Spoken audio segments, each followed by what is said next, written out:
Assalamualaikum warahmatullahi wabarakatuh. Selamat pagi, salam sehat untuk kita semua. Perkenalkan, nama saya Mizan Sahroni. Pada kesempatan hari ini, saya akan menjelaskan salah satu materi dari mata kuliah biologi molekuler mengenai prinsip dasar PCR. Setelah menerima materi ini, mahasiswa diharapkan mampu menjelaskan prinsip dasar PCR sebagai salah satu teknik dalam amplifikasi atau perbanyakan DNA, mampu mengidentifikasi komponen PCR serta fungsi dari setiap komponen tersebut, kemudian mampu menguraikan tahapan-tahapan yang akan dilalui selama proses amplifikasi PCR, kemudian menganalisis bagaimana peran PCR kaitannya dalam TLM, kemudian mengkaitkan secara praktis metode PCR dengan profesi teknologi laboratorium medis.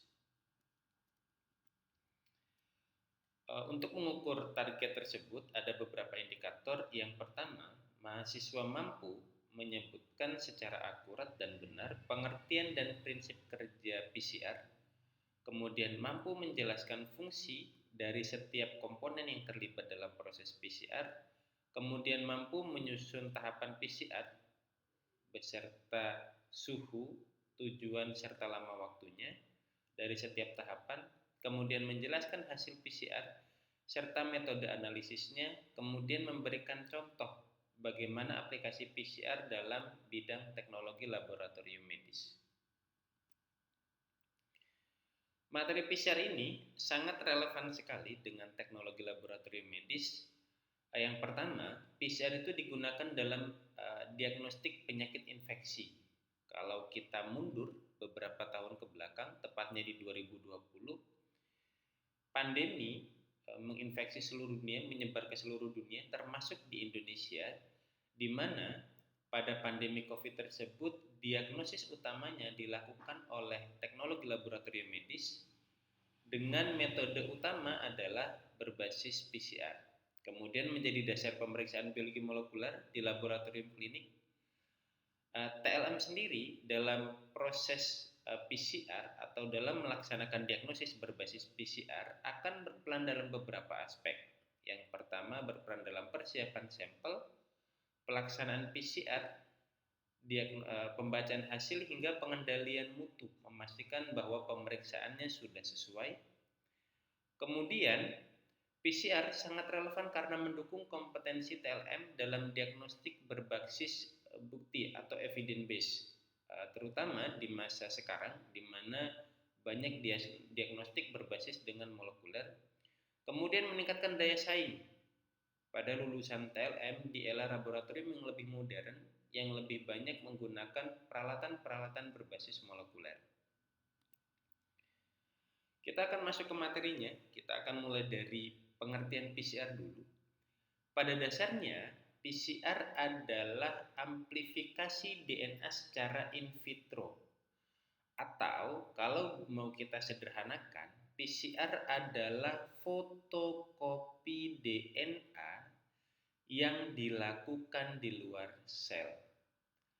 Kalau kita kembali sedikit ke materi biologi sel, sel kita punya kemampuan untuk mereplikasi atau menggandakan DNA.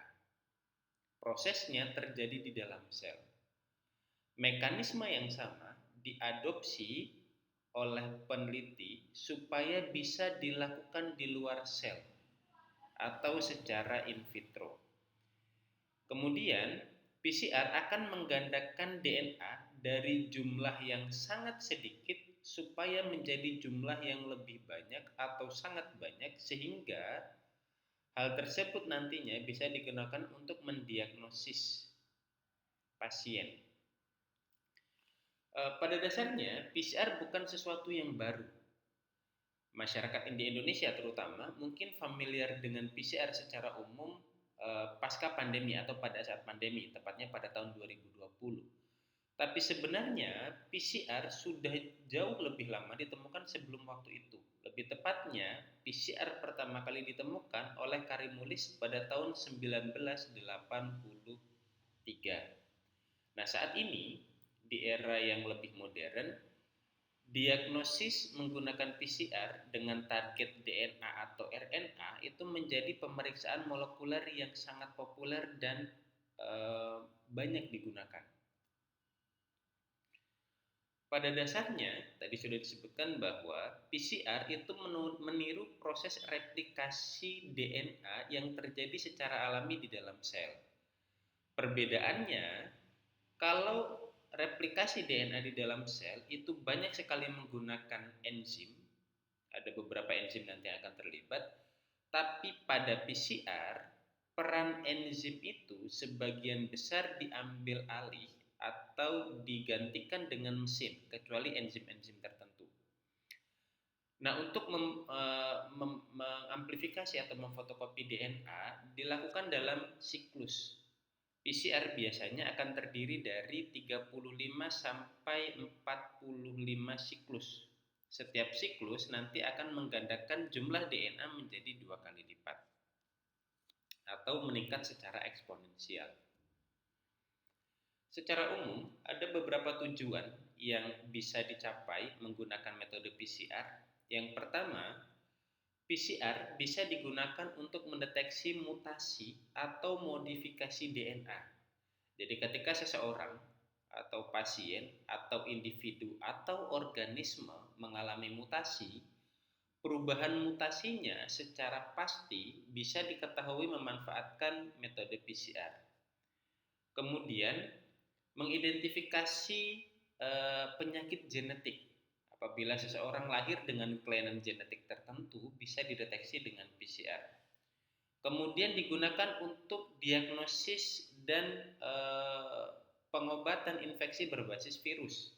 Ini yang sudah kita alami secara langsung pada saat pandemi COVID-19 2020. Kemudian mendeteksi keberadaan patogen baik pada sampel manusia maupun pada sampel makanan, minuman ataupun yang lain. Kemudian digunakan sebagai rekognisi pada infeksi yang menyebar. Ini kita alami langsung pada saat pandemi. Kemudian deteksi dan karakterisasi mikroorganisme. Jadi PCR tidak hanya bisa digunakan untuk mendeteksi apakah mikroorganisme itu ada dalam suatu sampel atau suatu individu, tapi bisa mengkarakteristik atau membedakan secara akurat mikroorganisme jenis apa atau varian apa. Contoh sederhana, kalau kita berbicara virus COVID atau COVID-19, akan ada banyak varian virus atau strain virus mulai dari beta, omikron, delta, dan lain-lain. Nah, PCR tidak hanya bisa mendeteksi apakah ada virus COVID atau tidak, tapi juga bisa membedakan antara satu strain virus COVID dengan strain yang lain. Kemudian, PCR juga bisa digunakan untuk praktek forensik. Biasa kita jumpai pada kasus-kasus yang melibatkan identifikasi jenazah, misal ada korban pembunuhan yang ditemukan beberapa bulan kemudian sehingga sulit untuk diidentifikasi secara morfologi atau anatomi. Nah, untuk identifikasinya kita bisa menggunakan PCR. Atau pada beberapa kasus pembunuhan, identifikasi tersangka dengan bukti yang minim itu bisa dilakukan dengan PCR.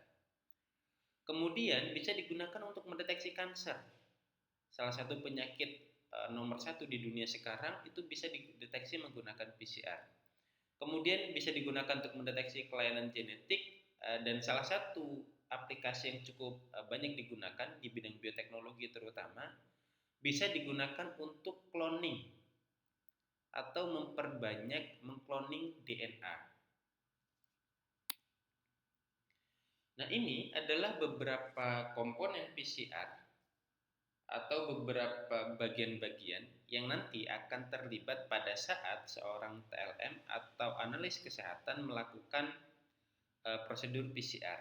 Yang pertama adalah template DNA. Template DNA sederhananya cetakan. Di awal tadi saya jelaskan bahwa PCR adalah reaksi fotokopi DNA. Supaya DNA-nya bisa difotokopi, maka kita butuh DNA template atau DNA cetakan yang akan digunakan sebagai acuan atau akan diperbanyak.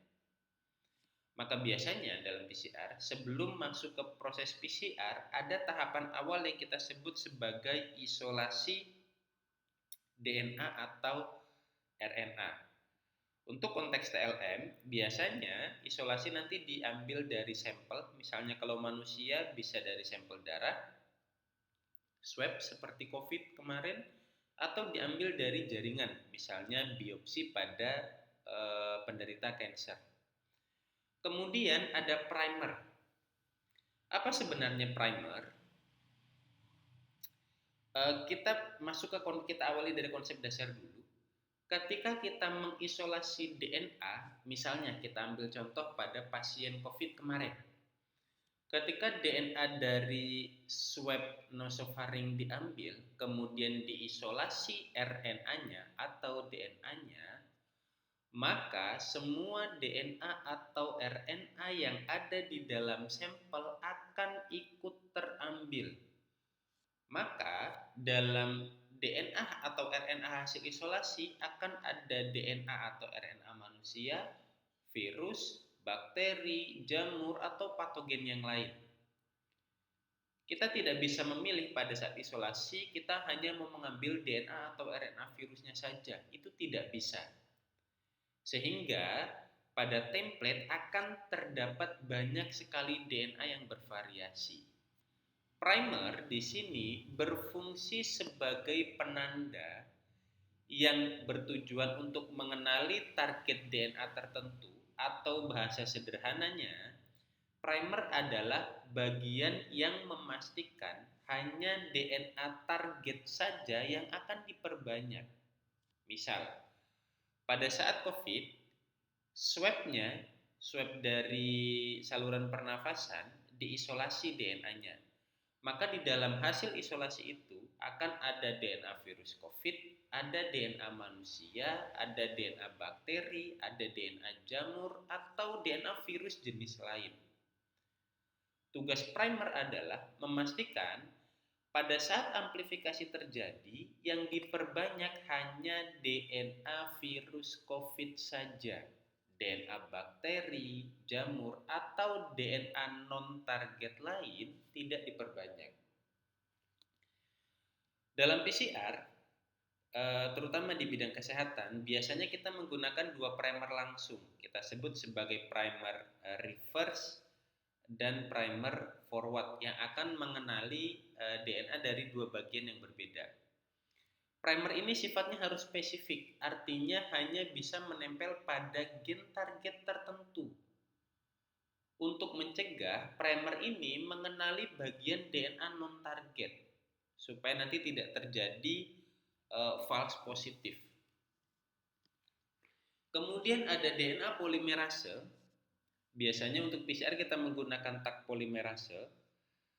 DNA polimerase ini adalah DNA atau enzim yang berfungsi untuk mensintesis atau membuat untai DNA yang baru. Untuk PCR, karena kita menggunakan suhu cukup tinggi nanti pada saat prosesnya, DNA polimerase atau Taq polimerase disetting atau diatur supaya enzimnya tahan terhadap suhu yang tinggi, sehingga tidak mengalami degradasi pada saat proses PCR berlangsung. Kemudian ada DNTPS. DNTPS ini akan terdiri dari adenin, timin, guanin, dan sitosin. Sederhananya, DNTPS ini berperan sebagai bahan baku untuk membentuk untai DNA yang baru. Kemudian ada buffer dan Mg2+. Tujuannya untuk menjaga pH reaksi, kemudian mengaktifkan enzim polimerase. Nah, di masa sekarang, untuk komponen PCR seperti DNA polimerase, DNTPS, buffer, dan Mg2+, itu biasanya sudah dicampur menjadi satu dalam satu komponen yang biasa kita sebut sebagai kit PCR. Jadi nanti ketika teman-teman masuk lab kemudian akan melaksanakan PCR, kalian tidak perlu lagi mencampurkan DNA polimerase, DNTP, dan buffer Mg2+. Mereka sudah jadi satu bagian di dalam kit PCR. Biasanya kita tinggal menambahkan template dan primernya saja. Jadi sudah ada kit PCR, ambil sesuai ketentuan volumenya, kemudian tambahkan template DNA dan tambahkan primer, sudah selesai. Kemudian kita masuk ke bagian berikutnya. Ada sedikit kesalahpahaman di masyarakat ketika menyebut mesin PCR. Jadi PCR pada dasarnya adalah metode. Polymerase chain reaction adalah metode. Alat yang kita gunakan untuk melakukan metode PCR kita sebut sebagai thermal cycler. Thermal cycler ini secara sederhananya merupakan alat yang digunakan untuk mengatur suhu selama proses siklus PCR berlangsung. Karena nanti selama proses PCR akan terdapat 3 tahapan utama. Pertama denaturasi, yang kedua annealing, yang ketiga elongasi. Ketiga tahapan ini mempunyai rentan suhu yang berbeda. Thermal cycler berfungsi untuk mengatur suhu pada setiap proses yang terjadi secara berulang sebanyak siklus yang akan dilaksanakan pada saat kita menggunakan PCR. Nah, ini adalah tahapan PCR secara umum. Tadi sudah saya sebutkan bahwa PCR terdiri dari 3 tahapan utama, denaturasi, annealing, dan elongasi. Mereka memiliki rentan suhu yang bervariasi. Suhu dan waktu yang bervariasi.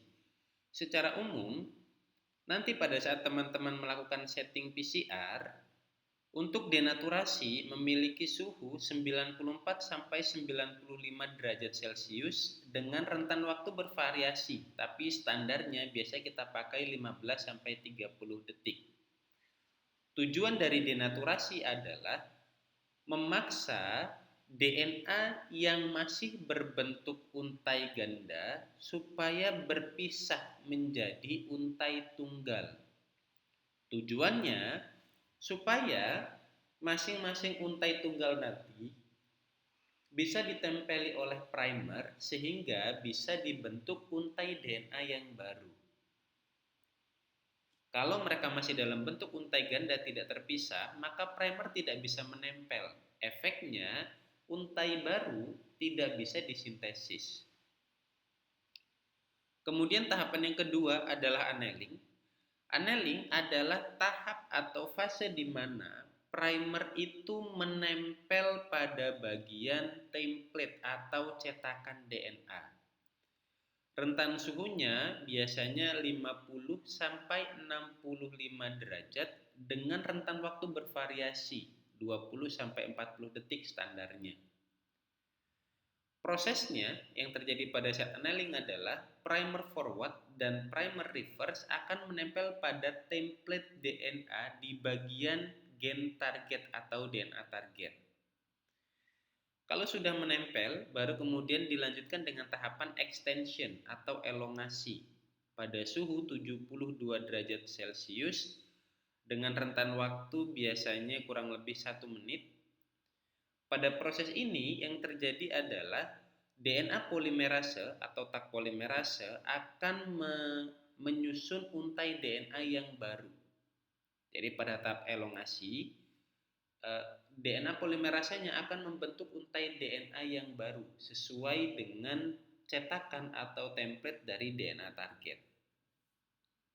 Pada tahapan PCR, biasanya di laboratorium yang akan kita otak-atik atau atur suhunya paling banyak itu di bagian annealing. Untuk denaturasi itu menjadi standar biasanya 95 derajat. Kalaupun nanti akan diatur biasanya di bagian waktu biasanya kita akan menyesuaikan target DNA kita. Semakin besar target DNA-nya, maka waktu denaturasinya biasanya akan kita tambah sedikit. Untuk extension tidak terlalu banyak berubah, suhunya juga tetap 72. Mungkin nanti waktunya akan ditambah kalau hasilnya masih kurang optimum. Biasanya nanti berkaitan dengan ukuran gen target. Semakin panjang ukuran gen targetnya, maka waktu extensionnya akan sedikit ditambahkan. Nah, yang akan sering dirubah adalah annealing. Untuk suhu annealing tidak ada patokan suhu pastinya. Karena suhu annealing nanti akan berbeda untuk setiap primer yang digunakan. Jadi nanti kalau teman-teman menggunakan beberapa jenis primer, maka bisa jadi suhu antar primer itu akan bervariasi atau berbeda-beda. Sehingga yang harus diperhatikan terutama pada saat proses PCR adalah suhu dan waktu untuk annulingnya. Kemudian kita masuk ke contoh aplikasi dari PCR. Di sini ada contoh artikel dari Nesma et al. Tahun 2020. Sederhananya, artikel ini atau penelitian ini menyoroti aplikasi PCR, lebih tepatnya jenis nested PCR, untuk mendeteksi adanya bakteri dan jamur pada aliran darah atau sirkulasi darah pasien yang mengalami kanker darah. Jadi sederhananya, ada pasien yang mengalami kanker darah, kemudian peneliti bertujuan untuk mendeteksi adanya bakteri atau jamur pada aliran darah pasien tersebut menggunakan nested PCR.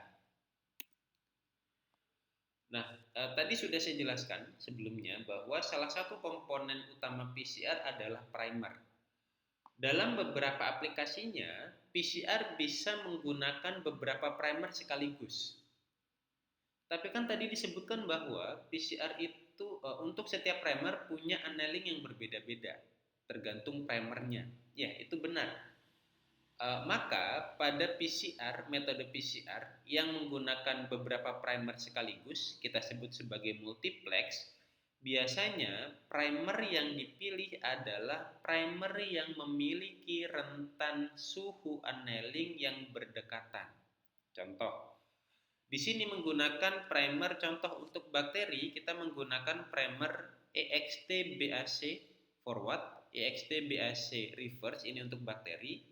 Kemudian EXT fungal forward, EXT fungal reverse ini untuk jamur. Karena ini dilakukan dalam satu reaksi yang sama, biasanya suhu annealing antar primer ini akan berdekatan atau sama.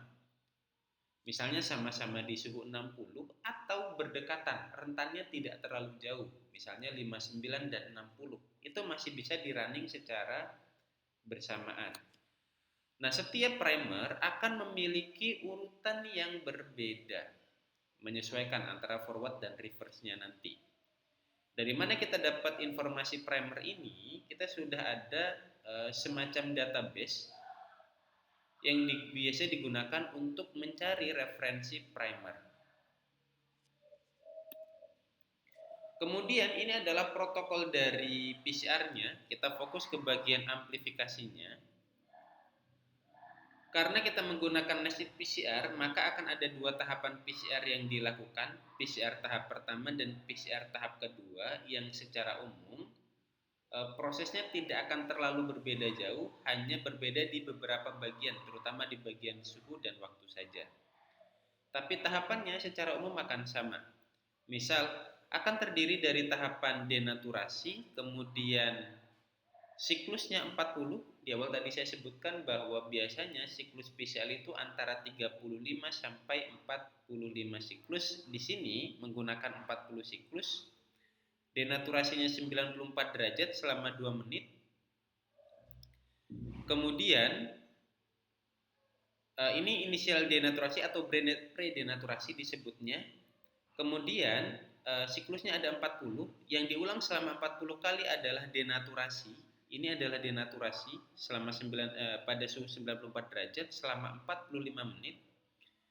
Kemudian ini adalah annealing 46 derajat selama 45 detik.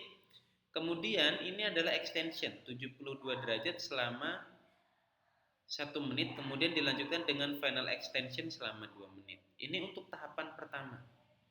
Untuk tahapan siklus kedua kurang lebih hampir sama. Ini untuk inisial denaturasi 2 menit pada suhu 95 derajat, kemudian siklusnya 40, denaturasinya 95 derajat selama 30 detik, kemudian annealingnya pada suhu 60 derajat selama 60 detik, kemudian dilanjutkan dengan extension.